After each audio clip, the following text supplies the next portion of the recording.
खबर रीवा से है, जहां मध्य प्रदेश से राज्यसभा जाने की तैयारी कर रही कांग्रेस नेत्री मीनाक्षी नटराजन का नामांकन फार्म रद्द हो जाने पर कांग्रेस पार्टी द्वारा एक दिवसीय उपवास रखते हुए धरना प्रदर्शन व नारेबाजी की गई। धरना प्रदर्शन की अगुवाई कर रहे पूर्व राज्यसभा सांसद राजमणि पटेल द्वारा इस अवसर पर मीनाक्षी नटराजन के नामांकन फार्म निरस्त होने को लेकर भाजपा सरकार पर जमकर हमला बोला गया व फार्म निरस्त होने को भाजपा की साजिश करार दिया गया। कहा गया कि मीनाक्षी नटराजन के विरुद्ध कोई भी आपराधिक प्रकरण पंजीबद्ध नहीं है, इसके पीछे भाजपा की साजिश है, जिसका हम समस्त कांग्रेसी जन पुरजोर विरोध करते हैं। धरना प्रदर्शन कार्यक्रम में पूर्व राज्यसभा सांसद राजमणि पटेल, पूर्व विधायक सेमरिया नीलम मिश्रा, पूर्व विधायक मनगवा, शीला त्यागी, मुश्ताक खान, महेंद्र उपाध्याय सहित बड़ी संख्या में कांग्रेसी नेता व कार्यकर्ता मौजूद रहे। देखिए हमारे रीवा संवाददाता इजराइल खान की एक खास रिपोर्ट।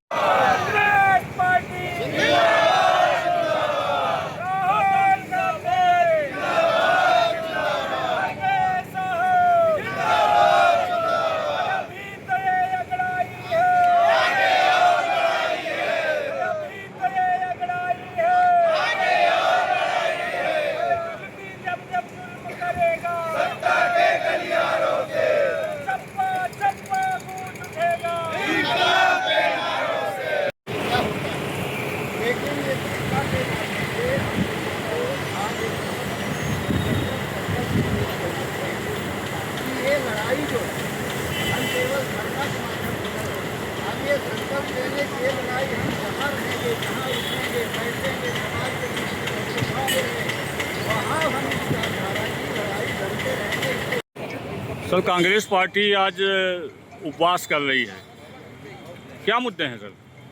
मुद्दा कांग्रेस पार्टी निश्चित रूप से महात्मा गांधी के विचारों के आधार पर लोकतांत्रिक तरीके से हमेशा उस विचारधारा का विरोध करती रही है। जिस विचारधारा में इस देश के लोकतंत्र को खतरा है, जिस विचारधारा ने इस देश को बांटने का प्रयास किया है, उसके खिलाफ हमेशा संघर्ष करती रही है।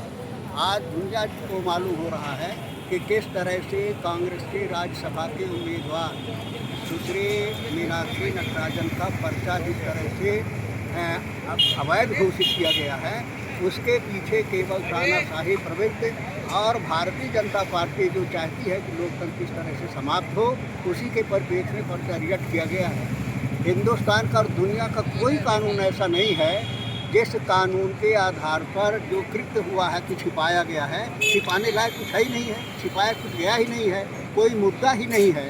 केवल अगर किसी के उसमें किसी अधिकारी के माध्यम से, ऑफिस के माध्यम से ये सूचना आए कि आपके संबंध में इस तरह की शिकायत है, इस तरह की बात, आपको इसके संबंध में क्या कहना है, और अगर वो जवाब दे दिया हो कि हमारा इस समय कोई रिश्ता नहीं है, कोई हमारा संबंध नहीं, कोई घटना इस तरह की नहीं है, अब वो ऐसी चीज़ें कहाँ से अपराध बन गई जिसको छुपाया गया है।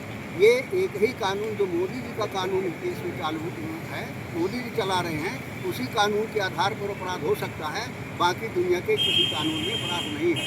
ये जानबूझ करके, माने हैरास करने के लिए, जानबूझ करके भय पैदा करने के लिए, आतंक पैदा करने के लिए, डराने के लिए, धमकाने के लिए कि मोदी ही जो चाहे वो कर सकता है, मोदी ही कानून है, मोदी ही लोकतंत्र है, मोदी ही देश है। क्या मीनाक्षी नटराजन के विरुद्ध कोई आपराधिक प्रकरण दर्ज नहीं था? नहीं, कोई आपराधिक प्रकरण है ही नहीं है। और जो अपराध की परिभाषा है, जो संविधान में है, जो कानून में है, किसी भी परिभाषा में जितने भी स्पष्ट हैं, कोई नहीं कह रहा है कि किसी परिभाषा में अपराध की श्रेणी में आता है। अपराध की श्रेणी में है ही नहीं है।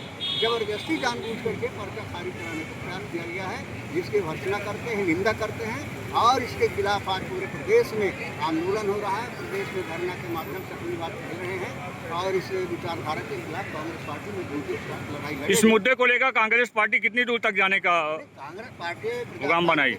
तरीके से, संवैधानिक तरीके से कांग्रेस पार्टी के नेता कर रहे हैं, और उसमें भी गए हैं, अपने सुप्रीम कोर्ट में भी गए हैं, चुनाव आयोग में भी गए हैं, लेकिन चुनाव आयोग से अपेक्षा नहीं है, क्योंकि चुनाव आयोग को सरकार ने पहले से ही अपने घेर में रख लिया है, और सुप्रीम कोर्ट से अपेक्षा है, उम्मीद है कि निश्चित रूप से वहाँ से न्याय मिलेगा। धन्यवाद।